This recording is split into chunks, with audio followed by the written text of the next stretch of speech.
हमारी आज की कहानी है गोवर्धन लीला। साथियों, आप सबने गोवर्धन की कहानी तो सुनी और देखी होगी।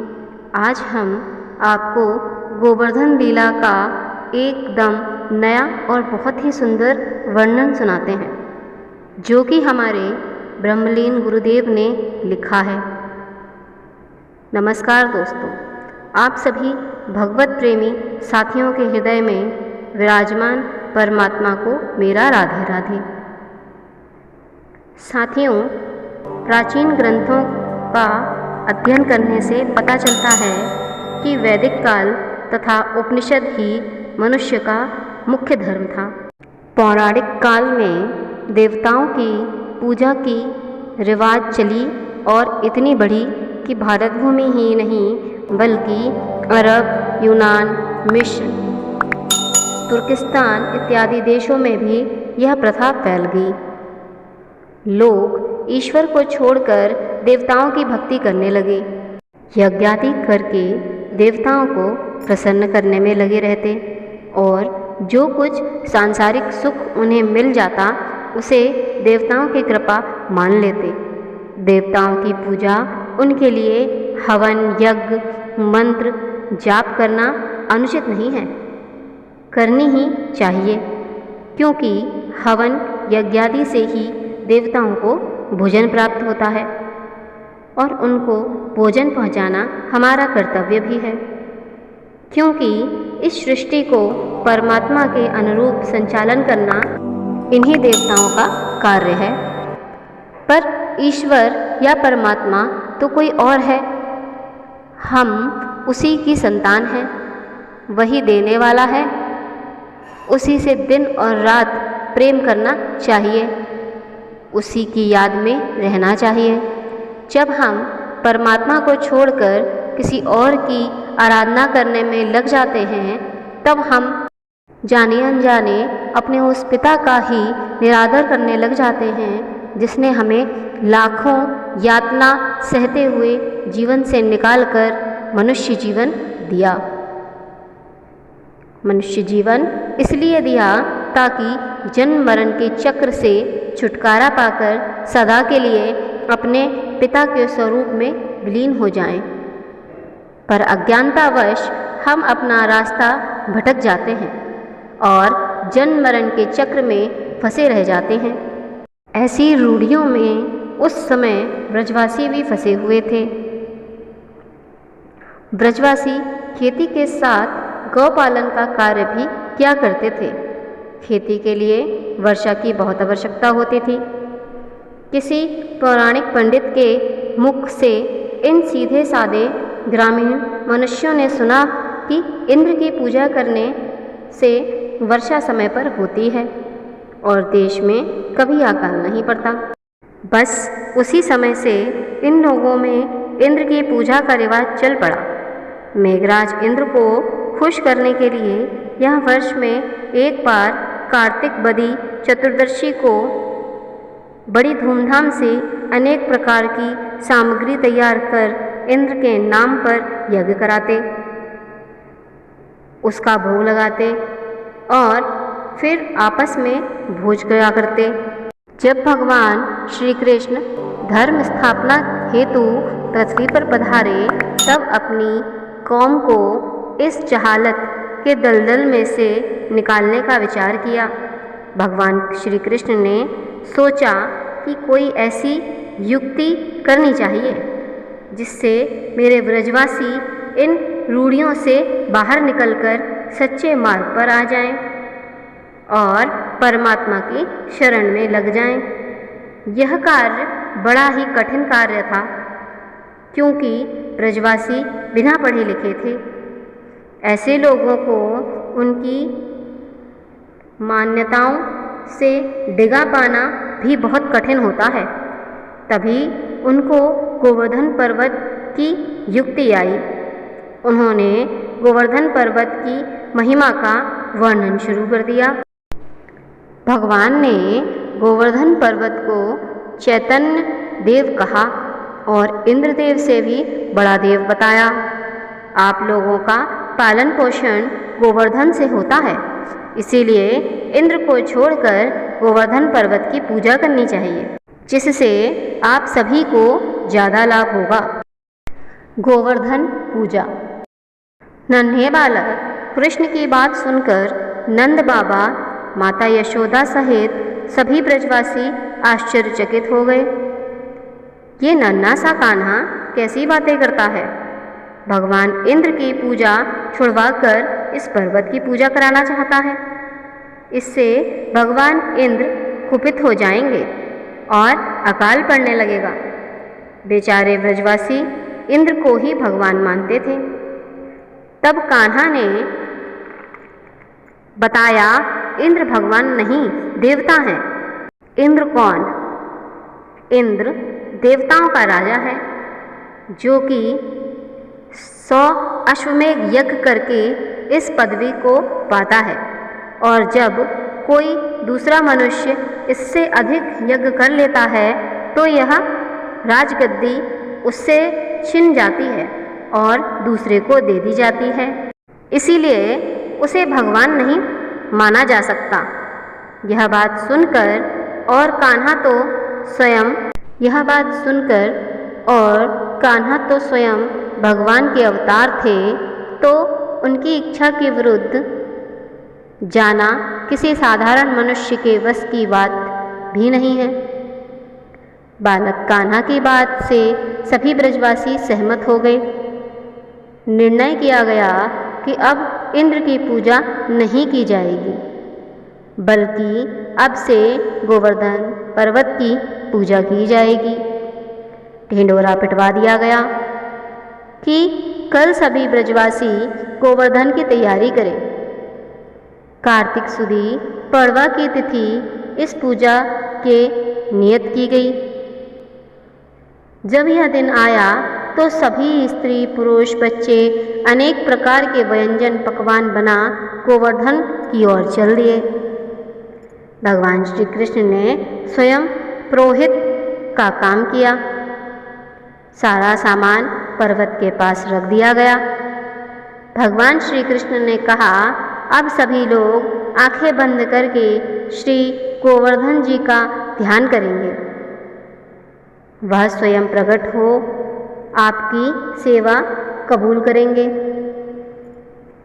सभी ने भगवान के कहे अनुसार आंखें बंद कर ली और जब आंखें खोली तो देखा कि एक दिव्य चतुर्भुजी मूर्ति सम्मुख खड़ी है और भोग लेने के लिए हाथ फैलाए हुए है। यह दृश्य देखकर सभी ब्रजवासी आश्चर्यचकित होकर देखते रह गए। तब भगवान श्री कृष्ण ने कहा, देखते क्या हो? गोवर्धन महाराज स्वयं प्रकट होकर आपसे भोग मांग रहे हैं। तब जैसे किसी निद्रा में खोए ब्रजवासियों की निद्रा टूटी और आनंदित होकर सभी ने अपनी अपनी वस्तुएं उठाकर श्री गोवर्धन महाराज को भेंट करने लगे और वह मूर्ति बड़े प्रेम से उसका भोग करने लगी। पूजा कबूल हो गई। इस आनंद में सभी नर नारी भाव विभोर हो गए। इंद्र ने तो कभी ऐसे दर्शन नहीं दिए और न कभी हमारी सामग्री का भोग किया। इसकी चर्चा चारों ओर फैल गई और मनुष्य का विश्वास इंद्र से हटकर गोवर्धन पर जम गया। कृष्ण अपने कार्य में सफल रहे। कहते हैं यह बात इंद्र को बहुत खटकी। उसने बहुत क्रोध से ब्रजवासियों का नाश करने के इरादे से मेघों के देवता को बुलाकर आदेश दिया, इन तुच्छ ब्रजवासियों ने हमारा अपमान किया है। फौरन जाकर वहाँ इतना जल, ओले और पत्थर बरसाओ कि यह पूरा व्रज बह जाए। साथ ही इनकी खेती तथा पशुधन का भी नाश हो जाए। वरुण देवता ने अपने राजा के आदेश का पालन के लिए प्रस्थान कर दिया और देखते ही ब्रज में बादल घिर आए। बारिश और ओले बरसने लगे। इधर वायु ने भी प्रचंड रूप धारण किया। चारों ओर घोर अंधियारा छा गया। पशु पक्षी मरने लगे। वृक्ष ताड़ टूट टूट कर गिरने लगे। मकान बैठने लगे। नदियों में भयंकर बाढ़ आ गई। अनेक स्त्री पुरुष तथा बालक मृत्यु के मुख में जाने लगे। महाप्रलय आ गई। सब ब्रजवासी भयभीत होने लगे और कृष्ण से कहा, हम सब तुम्हारी बातों में आ गए और अब इंद्र के कोप का भाजन बनेंगे। कृष्ण, तुमने इंद्र की पूजा छुड़वाकर बड़ी मुसीबत में डाल दिया। भगवान कृष्ण बोले, भाइयों, घबराते क्यों हो? चलो गोवर्धन महाराज की शरण में चलते हैं। वही अब हमें इस विपदा से बचाएंगे। वह इंद्र से कहीं अधिक बल शक्तिशाली हैं। वह इंद्र से कहीं अधिक शक्तिशाली हैं। वह अवश्य ही सबकी रक्षा करेंगे। विश्वास रखो कि इंद्र तुम्हारा कुछ ना कर सकेगा। सब लोग मिलकर अपने पशु इत्यादि समेत गोवर्धन के समीप पहुँचे। कृष्ण ने कौतुक से पर्वत को उठाकर उंगली पर रख लिया। गोवर्धन को उंगली पर धारण करते ही सभी ब्रजवासी भौचक्के रह गए और मैया यशोदा यही कहते कहते बेहोश हो गई। कान्हा मेरो वारो री, तुम तनिक सहारो दियो री। गोवर्धन को उंगली पर धारण करके भगवान ने अपना महाशक्तिशाली सुदर्शन चक्र चला दिया, जो कि आकाश में ही जल को सोखने लगा और एक बूंद भी पृथ्वी पर नहीं आने दी। मैया यशोदा की पुकार सुनकर और भगवान की लीला को ना जानकर भगवान कृष्ण की सहायता हेतु लाठियों से सहारा देने लगे लोग, जिससे पर्वत कहीं गिर न पड़े। 7 दिन और 7 रात जल की वर्षा होती रही। पर कहा जाता है ना, जाको राखे साइयाँ मार सके ना कोई। जब व्रजवासियों की सहायता हेतु स्वयं भगवान कृष्ण उपस्थित हैं, तो फिर इंद्र क्या, पूरे ब्रह्मांड में कोई भी ऐसी शक्ति नहीं है जो व्रजवासियों का अहित कर सके। सभी ब्रजवासी ऐसे सुरक्षित रहे जैसे कुछ हुआ ही नहीं हो। यह भी कमाल की बात है। 7 दिन और 7 रात तक किसी को ना भूख ना प्यास लगी। सब ध्यान मग्न और आनंदित अवस्था में बने रहे। यह भी भगवान की लीला का ही हिस्सा था। 8वें दिन बादल छटे, धूप चमकी, सब हंसी खुशी से अपने घर चले गए। इंद्र भयभीत हो शरण में आया, अपराधों की क्षमा मांगने लगा। ऋषि मुनियों की सिफारिश की और भगवान कृष्ण ने इंद्र को क्षमा कर दिया।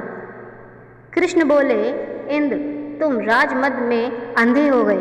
प्राणियों को थोड़ी हुकूमत और धन पाकर बावले हो जाते हो। फिर संपूर्ण देव शक्तियों पर अधिकार रखने वाला यदि तेरी बुद्धि ऐसी हो गई तो क्या आश्चर्य है। मैंने तेरे गर्व को तोड़ने के लिए ही लीला रची थी। तुम मेरे भक्त हो, जिसे मैं प्यार करता हूँ, उसका गर्व समय समय पर तोड़ता हूँ। यही मेरी दया है जो प्रत्येक प्राणी पर है।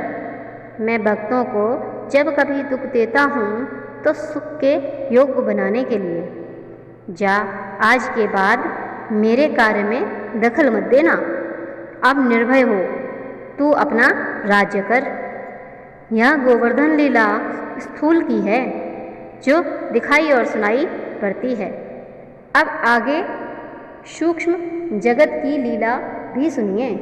इंद्र नाम मन का है कि जिसके अधीन इंद्रियादि की सारी शक्तियाँ रहती हैं।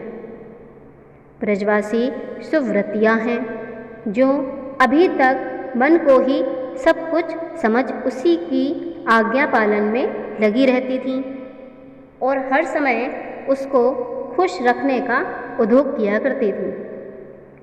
गोवर्धन पर्वत यहाँ पर प्राण शक्ति है जो मन से ऊंची है और मन के निश्चेष्ट होने पर भी शरीर तथा जीव की रक्षा किया करती हैं। कृष्ण चैतन्य आत्मा है और जो अंदर ही अंदर अपने खेल दिखाया करती हैं और मन तथा प्राण को जैसा चाहे नचा सकती हैं। आत्मा ने वृत्तियों को मन के जाल से निकाल के अपने अधीन करना चाहा। मन ने कोप किया और सारी शक्ति अपनी खर्च कर डाली। पर प्राणी के मुकाबले उसकी एक न चली। प्राण भी यद्यपि जड़ था, पर आत्मा ने उसे अपनी शक्ति प्रदान की। आत्मा प्राण में प्रवेश हो गई और सबको प्राण भी चैतन्य लगने लगे। मन आधीन होके आत्मा की शरण में आया। वृत्तियाँ आत्मा की महानता समझने लगीं और प्राण से भी ऊपर उठ आत्मा के साथ हो गई और उसका दर्शन कर आत्मिक आनंद को लूटने लगी। बस इतनी गोवर्धन लीला है। यही लीला सूक्ष्म ब्रह्मांड में होती है और यही मनुष्य के पिंड में। तुम पिंड में इसके समझने का उद्योग करो।